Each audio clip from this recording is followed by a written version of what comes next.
The whole room laughed when Noel Adichie walked in wearing his father's old work boots. Not a polite kind of laugh. The kind that happens when 200 people decide, without saying a word to each other, that something is beneath them. The boots were steel-toed, scuffed along the toe cap, the kind worn by someone who spent years pouring concrete in the dark before sunrise. Noel had polished them the night before with a rag and a tin of brown shoe polish from the dollar store on Regent Street. They were the nicest shoes he owned. He knew that. The room knew that too, and the room found it funny. The man who laughed the loudest was standing at the front of the Whitmore Hall Auditorium at the University of Toronto, adjusting his lapel microphone with the easy confidence of someone who had never once doubted whether he belonged in a room.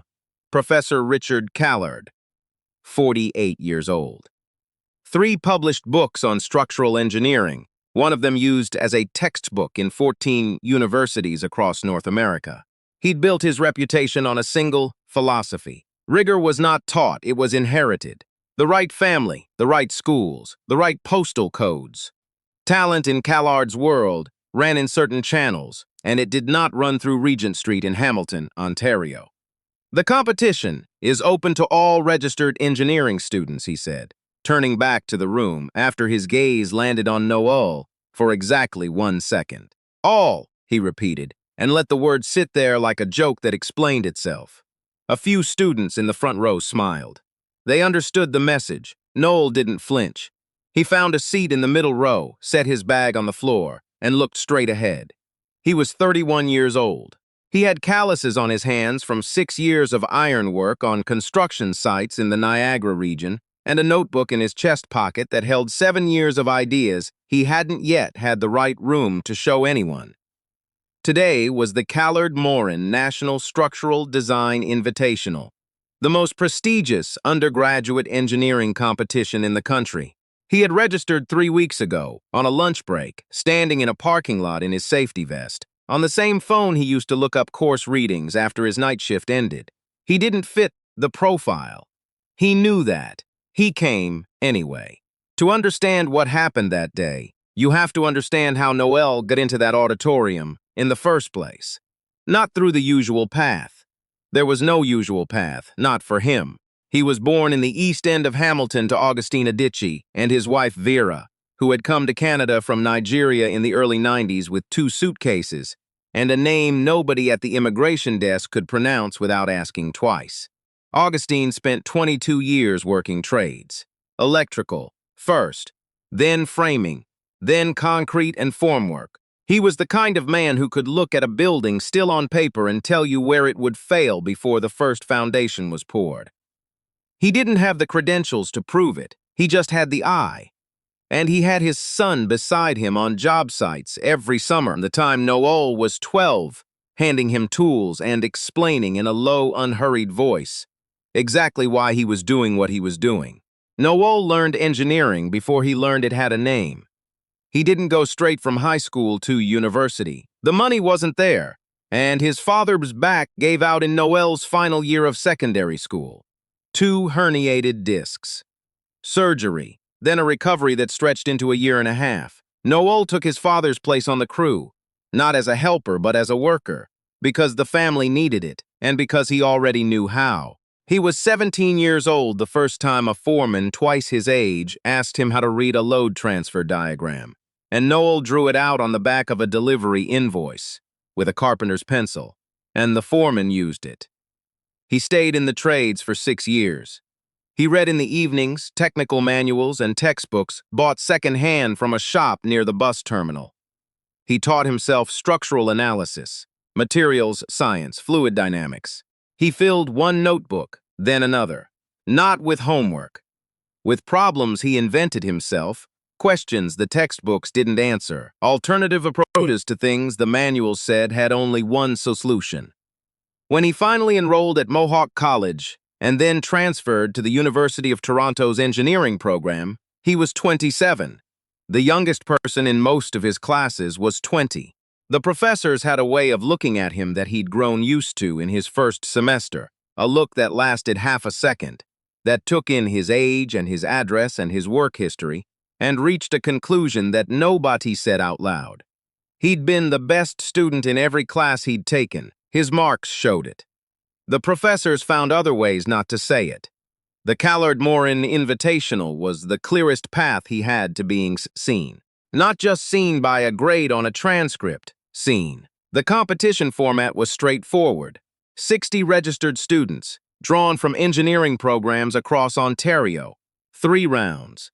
The first round was a written design brief, submitted in advance. The top 20 advanced to the second round, a live technical presentation.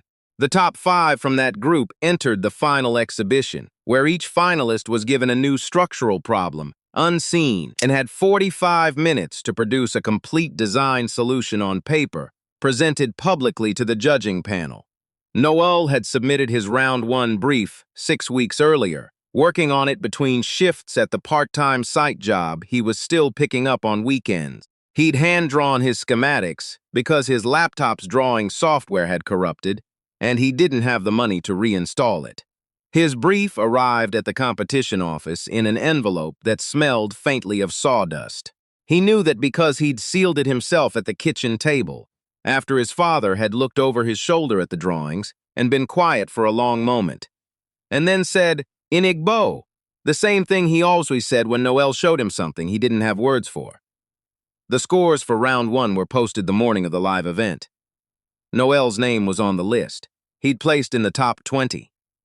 Second overall, he found out standing on a GO train platform in the November cold on his way into the city, and he read the number 3 times to make sure. Whitmore Hall at the University of Toronto held 200 people. The auditorium had the particular atmosphere of a room that expected to already know who would win. Parents of the favored students sat in the 3rd row, talking to each other about opportunities the way people talk about things they've already decided are theirs. Faculty from multiple departments stood along the walls. A representative from a major structural engineering firm in Toronto was in the 4th row with a business card holder on the armrest of his seat. The 5 students in the front row were from 3 private schools and 2 well-funded university programs. They'd all done this before, or something like it. They had coaches. They had portfolios. One of them had his round 1 brief printed on architectural paper with his name embossed at the bottom. Noel had his notebook and his father's boots and a mechanical pencil he'd been using since his 2nd year of college. Callard opened the presentation round. He listed the rules, the criteria, the expectations. Then he introduced the judges, 2 senior engineers from industry, 1 professor from McMaster, and as a visiting assessor from the National Research Council, a woman named Dr. Abina Osei-Boateng, who had spent 2 decades in applied structural research and had a manner so precise. And still that when she wrote something on her notepad, the people near her leaned slightly forward without knowing they were doing it. The presentation round was 20 minutes per student. You stood at the front of the room, showed your work, explained your decisions, took questions. The scoring was on structural soundness, innovation, and communication. The first 4 students presented. Good work, solid, careful, the kind of work that came from thorough training in well-resourced programs. The audience nodded in the right places. Callard asked sharp questions, and the students answered them cleanly. When Noel's name was called, he walked to the front of the room carrying his drawings rolled in a cardboard tube he'd found in the recycling bin at work.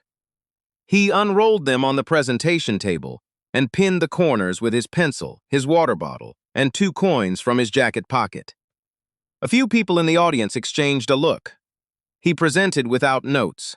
He talked about the site he'd chosen for his design brief, a pedestrian footbridge over a rail corridor in Hamilton, a gap nobody with money had decided was worth closing, a walk that his father had made for years to get between 2 jobs in different parts of the city.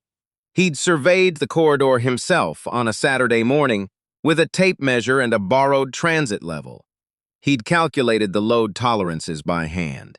His drainage solution was non-standard, a detail he'd worked out from watching how water pooled on construction sites in Hamilton during spring thaw, a problem no textbook he'd read had addressed directly. Callard interrupted at the 12-minute mark.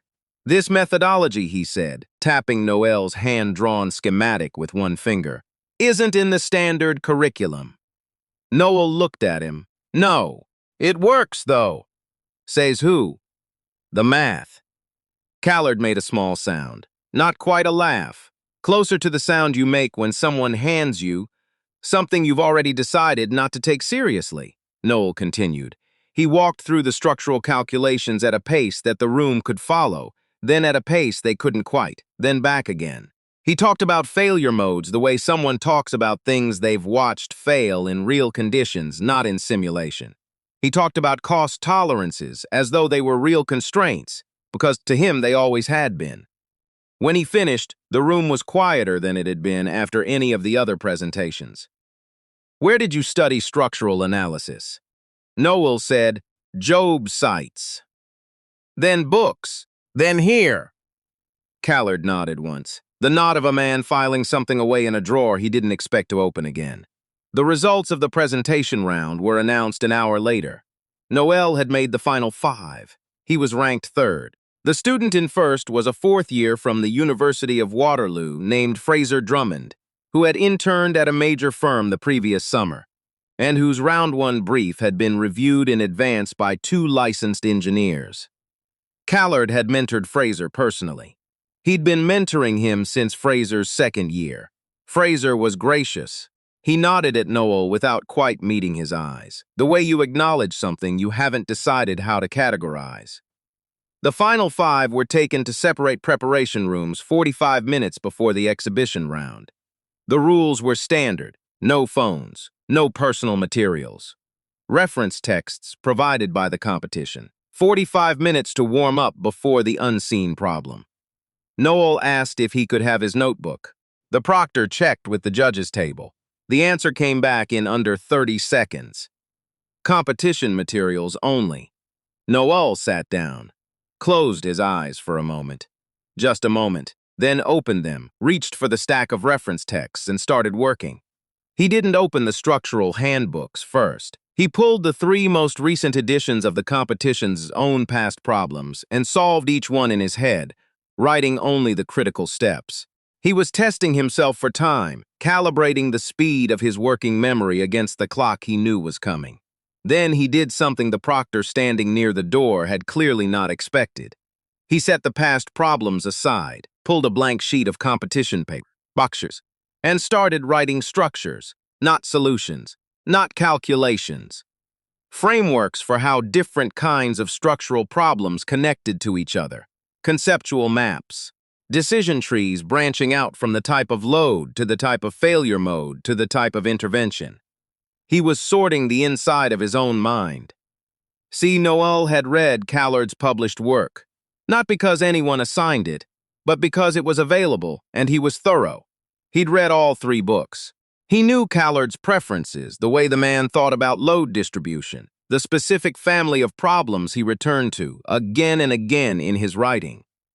Callard had a signature approach to lateral stability that ran through everything he published, a particular way of treating dynamic load as a secondary effect rather than a co-primary force. Noel had thought about that approach many times in the years before he ever set foot in this building. He'd thought it was elegant, and he'd thought it was incomplete. If Callard designed the exhibition problem, and in past years he always had, then the problem would carry that signature. And Noel would recognize it. He filled 4 pages. Then he circled one framework, the one that connected to Callard's lateral stability approach, and wrote 2 words next to it. Watch here. Then his pencil stopped. Through the thin wall of the preparation room, 2 voices. Low, not quite whispering, Fraser Drummond's voice. Talking to someone, a friend or a coach, Noel couldn't tell. It doesn't matter what he does in the final, Fraser was saying. His tone was not unkind. That was the thing about it. It was the tone of someone describing weather. The exhibition problem is built on frameworks from Callard's graduate seminar. I've sat in on that seminar twice. You can't reverse engineer 3 years of advanced instruction in 45 minutes. He's had a good competition, but the final is designed for people who were trained for it. A pause. He just wasn't. Noel heard every word. He sat still for about 10 seconds, his pencil resting on the paper. Then he looked at the 2 words he'd written. Watch here. He picked up the pencil and underlined them. Once, carefully. Then he kept working. While Noel was in preparation, the exhibition hall was changing. Someone in the audience had photographed his hand-drawn schematics from the presentation round and posted them with a caption. Does anyone know who this guy is? Because these drawings. The post had been shared across 2 engineering forums and an online community for Canadian infrastructure professionals within the hour. The comment section was running. At the judges' table, Dr. Abina Ose-Boteng had Noel's round 1 brief in front of her. She'd had it in front of her for most of the day. She was not going through it looking for errors. She was going through it the way you go through something when you've realized you're not done with it yet. Making notes in the margins in a handwriting so small and precise. It looked like the text of a separate document written in the white space of the first one. She had said very little all day. She was a woman who spent words carefully, and she had not yet found the occasion that required them. The other judges had not noticed she'd separated Noel's brief from the rest. The 5 finalists were walked into the exhibition hall at 2 in the afternoon. 200 people. A panel of cameras set up in the back.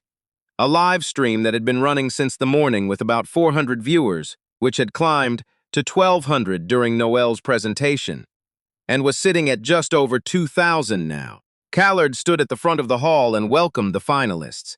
He named them in order of their ranking. When he said Noel's name, there was a pause in the room, a small one, the kind that happens when a room is still deciding how to hold something. The exhibition problem appeared on the screen behind the stage. Noel read it. His expression didn't change, because the problem, the one Callard had designed to test the best young structural engineers in the country, the one that was supposed to separate the trained from the untrained, the prepared from the presumptuous. It used exactly the signature approach he'd studied. Callard's lateral stability framework, embedded in what looked like a straightforward seismic retrofit problem, but carrying underneath it the same structural fingerprint Noel had been reading in Callard's books for years. He picked up his pencil. The other 4 finalists began writing. Fraser started quickly, confidently, his handwriting clean and fast. He'd seen this kind of problem before. He knew the shape of it. He moved through the first steps the way you move through familiar country. For 20 minutes, Noel wrote without stopping. He was working from the inside out, the way his father had taught him to retreat a structure, starting from the place the load actually lives and moving outward toward the surface, not the other way around. The audience could see his work projected on screen. It looked different from the others, less like a textbook solution, more like something being thought through in real time, which was exactly what it was. Then Noel stopped. His pencil went still. He stared at what he'd written. 20 seconds. 30. The room shifted. The live stream chat started moving. He's stuck. Someone wrote, called it. Another. Tough to watch. Fraser, 2 desks over, glanced at Noel's projected work and then looked back at his own. Callard at the judges' table checked his watch. An expression crossed his face. Thin. Restrained, the expression of a man confirming something he had believed for a long time. Here is what had happened. Noel's inside-out approach had been working. He'd identified the lateral stability problem at the core of the retrofit challenge and was building outward from it with precision. Every step followed. But 15 steps in, he hit something he hadn't anticipated. A secondary load path buried in the problem, a hidden interaction between the retrofit structure and the existing building's thermal expansion joints. The problem had a layer that wasn't visible from the surface, and Noel was deep enough inside now to see it clearly. It wasn't that his approach had failed. It was that the problem had a dimension his framework hadn't accounted for, not because the framework was wrong, but because the problem was more complex than it appeared. He needed a bridge between where he was and where the proof needed to land. And that bridge required something he had sketched in his notebook a year ago, on a Sunday afternoon after a site walk, but had never formalized under pressure. The pencil stayed still. Callard leaned toward his microphone. Mr. Adichie, his voice was measured. Considerate, that was the instrument of it. If you need a moment to collect yourself, that's understandable. There's no obligation to continue if the problem exceeds your current preparation. He paused, let it breathe, then added in a tone that was almost gentle, recognizing the limit of one's training is itself a form of professional maturity. The hall went quiet, not the neutral quiet of people waiting, the weighted quiet of people watching something they half expected and half dreaded arrive. Noel's hand dropped to the desk. His pencil rested between his fingers. He looked at what he'd drawn. 15 steps of careful, original work, and a gap where the next step needed to be. He looked at the audience. He found, somewhere in the left side of the room, his younger sister, Daisy, 23 years old, there on a day off from the hospital, where she worked as a registered nurse. She wasn't waving at him, wasn't mouthing encouragement, wasn't doing anything. She was just sitting there looking at him with the same expression she'd had when he came home from night shifts and spread his notebooks on the kitchen table. The expression that meant, I don't understand what you're doing, but I know you do. She didn't nod. She didn't have to. Then Dr. Osibotang spoke. One sentence. She didn't raise her voice. The clock has not expired, Mr. Adichie. The floor remains yours. That was all. No hint, no guidance. Just the door, held open by someone who knew what it cost to find one. Noel looked at the board. He set down his pencil, picked up a fresh one from the tray at the edge of the desk. And instead of continuing from where he'd stopped, he moved to a completely blank section of his paper. New start, new angle. He abandoned 15 steps of work and began again. The audience held its breath. What he did next took 32 minutes, filled 4 sheets of competition paper, and did something that none of the 5 judges, including the man who wrote the problem, had predicted. He started with the interaction he'd discovered, the one he'd stopped at, the secondary load path between the retrofit and the thermal expansion joints. Instead of treating it as an obstacle, he reframed it as the central feature of the problem. He made it the anchor point. He built his solution around it, not past it. It was like watching someone find a crack in a wall and instead of patching it, calmly explain that the crack was load-bearing, that the wall had been trying to tell you something, and that if you listened to it correctly, you could use it to make the whole structure stronger. A structural engineer in the 5th row, invited as an industry observer, stopped writing on his notepad about 8 minutes in and just watched. Noel introduced a new variable at step 19, a substitution that nobody in the rooms had seen applied to this class of problem before. Though 2 people in the room recognized the underlying principle from specialist literature that was not part of any standard curriculum. One of them was Dr. Osibotang. She reached for her pen. The solution grew. It didn't just answer what Callard had asked. It answered what Callard had asked, and then kept going, absorbing the question into something wider, showing that the specific retrofit scenario in the problem was one instance of a broader behavior pattern in seismically loaded structures with mixed-age building components. The problem Callard had designed became a single data point. Inside a framework, Noel was constructing around it. Fraser Drummond, who had finished his own clean and well-trained solution 20 minutes earlier, was watching Noel's projected work with an expression that had moved through confusion into something harder to name. He turned to the finalist beside him and said, quietly, "He's not solving the problem. He's building something around it." The finalist looked at the screen. "Is that allowed?" Fraser didn't answer. He kept watching. Phones came up across the hall. The live stream crossed 4,000 viewers. Noel reached the final line, wrote it out in full, clear, underlined it with a single steady stroke. He set his pencil down and looked at the panel. The problem asks for a retrofit solution to a specific seismic scenario. His voice was unhurried. Every microphone in the room caught it. That solution is in the work. But the scenario is a special case of a general behavior, and if you want, I can show you what the general behavior looks like. He picked his pencil back up. 8 more lines. A generalization that held Callard's problem inside it, the way a river holds a single drop of water. He set the pencil down. Silence. The real kind. The kind with weight. Callard was sitting at the judge's table with his glasses on and his pen in his hand, and he had not written anything in 30 minutes. He was looking at the projected work on the screen, the way you look at something that moves the coordinates of everything else you thought you knew.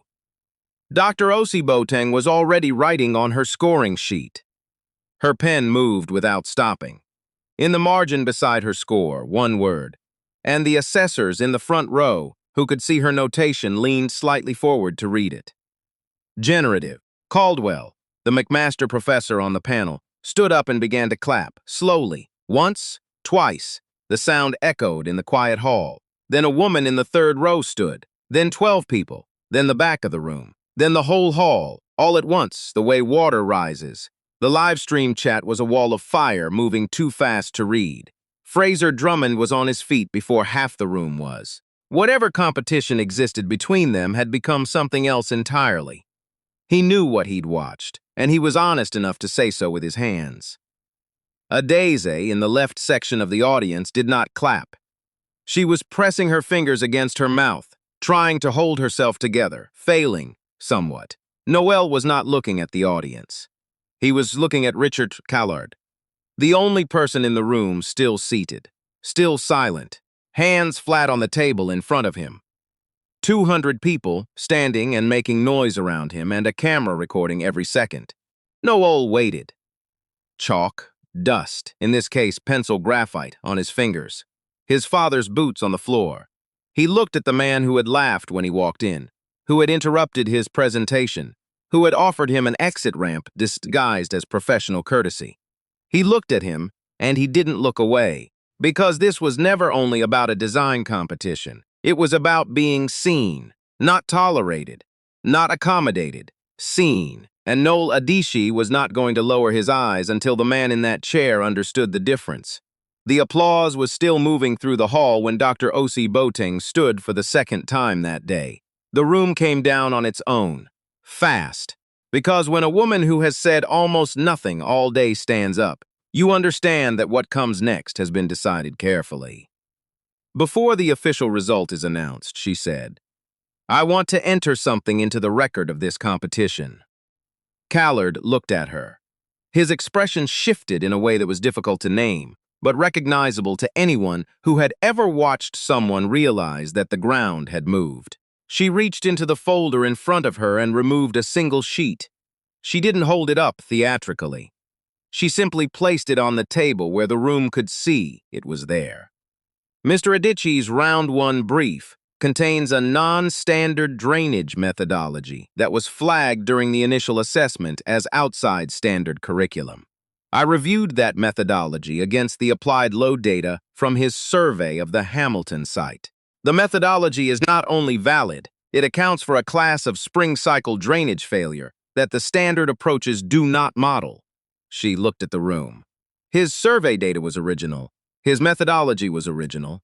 The Round 1 scores recorded a deduction in the innovation category, noting the methodology was unverifiable. It was not unverifiable. It was unfamiliar. A sound moved through the hall. Not quite murmurs. The sound of people recalibrating. The deduction should be corrected. For the integrity of the process, and for the record. She placed a pen on the table in front of Callard, the original score sheet beneath it. The room waited. Callard looked at the sheet. He looked at Osiboteng. He looked at 200 faces and a camera and a live stream running in real time. He picked up the pen. He signed it. In the back of the hall, a man named Noel Adichie, who had taken a day off from his post-recovery part-time job at a building supply warehouse to sit in the third-to-last row of this auditorium, exhaled slowly. He had been holding that breath for a long time, not just today. For years, he put his hands on his knees and looked at the floor for a moment, collecting something. Callard stood. The room went quiet again, that total quiet, the kind that comes when everyone is holding the same breath. He removed his glasses, folded them, set them on the table. He looked at Noel. The solution is correct. He stopped, swallowed. The generalization is original work. I haven't seen it applied to this problem class before. Another pause, longer. The work you submitted in round one, the drainage solution, it solves a problem I've seen on sites for 20 years and couldn't formalize. He stopped once more. I owe you a correction, not just on the scoring, on the assumption I made when you walked in this morning. He extended his hand. Noel looked at it, looked at Callard, then shook it once. Firm, brief, and nodded. Not the nod of someone grateful to be accepted. The nod of someone who was always going to be equal and is now simply in a room that knows it. Dr. Osi Boateng announced the result. Noel Adichie, winner of the Callard-Morin National Structurals Design Invitational. Round 1 score corrected. Exhibition round, original work, generative framework. The standing ovation that followed was the second twin entrant, but it carried something different. The first one had surprise in it. This one had release. The sound of a room letting go of something it had been holding. After the ceremony, Ogston found his son in the corridor outside the hall. He didn't say the thing he'd been rehearsing on the bus from Hamilton that morning. He didn't say anything. He put both hands on Noel's shoulders and looked at him, the way you look at someone you have known completely and are still discovering. And Noel saw his father's eyes and his composure, which had held all day through everything. Did something it hadn't done in the presentation room, or the exhibition hall, or the 32 minutes at the desk. It cracked, not into tears, into a laugh, brief, overwhelmed, the kind that escapes before you've decided to let it. Augustine laughed too. Then he said, in Igbo, the same thing he always said. I told you the drainage was right. You didn't know anything about the drainage. I knew. 3 weeks later, a letter arrived at the apartment on Regent Street, addressed to Noel Adichie, P.Eng, candidate from the Structural Division of the National Research Council. Dr. Osi Boateng had written a note at the bottom in handwriting he recognized from her scoring sheet. Your generalization has a name now. We should talk about what comes next. Noel read it at the kitchen table. His father was in the next room. His sister was visiting. There were dishes in the drying rack, and a winter coat on the back of the chair, and the particular quiet of a late November evening in Hamilton when the city has settled in for the cold and everything still feels possible. He set the letter on the table next to his notebook. The $4 one from the dollar store on Regent Street, second in a series, because the first one was full. He opened it to a clean page and started writing. If you've ever been the person in the wrong boots in the right room, or if you've ever watched someone be underestimated and felt the particular helplessness of knowing what they were worth before anyone else did, leave a comment. Tell me what that looked like. Share this with someone who needs to be reminded that the door not opened for you is not a verdict on where you belong. How many notebooks full of something real are sitting in someone's bag right now, waiting for the room that can finally read them?